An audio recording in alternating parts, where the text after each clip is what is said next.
Sziasztok! Ebben a videóban megmutatom, hogyan készítsük el a hamvas házi kóasztaldíszt. Elsőnek a ház összeszerelésével kezdjük. A ház oldalának belső részét beragasztózzuk, és hozzányomjuk az egyik előső oldalhoz.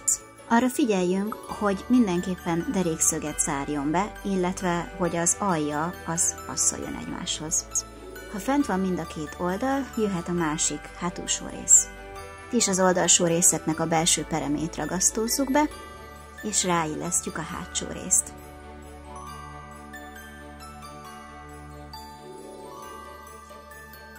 Ezután a tető következik. Előfordulhat, hogy nem teljesen derékszögben vannak a sarkok, próbáljuk bele a tető egyik részét, és ha nem passzol bele, akkor késsel vagy ollóval szedjünk le belőle egy keveset. Ha még mindig nem passzol bele, akkor megint csiszoljunk rajta. Ha sikerült mind a kettőt beleformálni, akkor belehelyezzük őket és középen összeragasztjuk.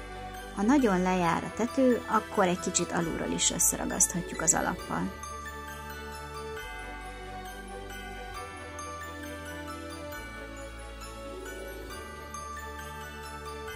Ha ezzel kész vagyunk, jöhet a festés.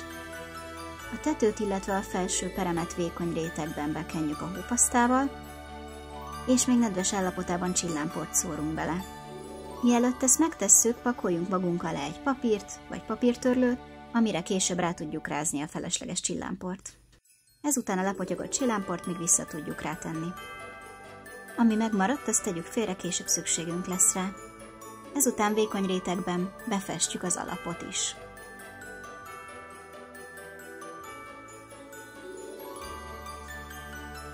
Ha ezzel meg vagyunk, erre is csillámport szórunk.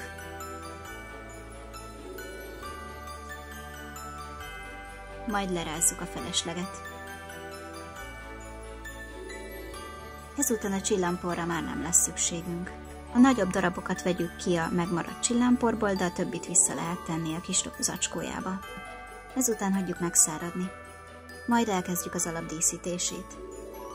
Fontos, hogy a házat soha nem fogjuk felragasztani, csak körbe ragasztjuk, hogy legyen egy kis kerete.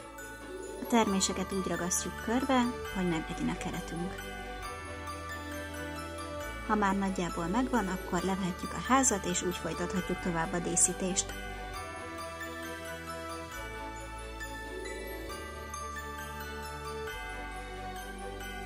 Mindent egyesével felragasztunk. Ennek a díszítését nem kell túltolni, a lényeg, hogy a kevesebb néha több. Ha a termésekkel megvagyunk, akkor jöhetnek a zöldek is. Kisebb darabra vágtam őket, és úgy ragasztom be.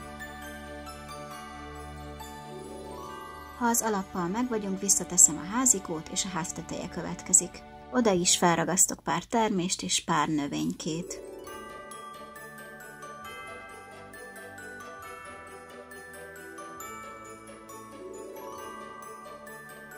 Végül alulra, ha még onnan is hiányzik, és ezután el is készültünk a díszünkkel.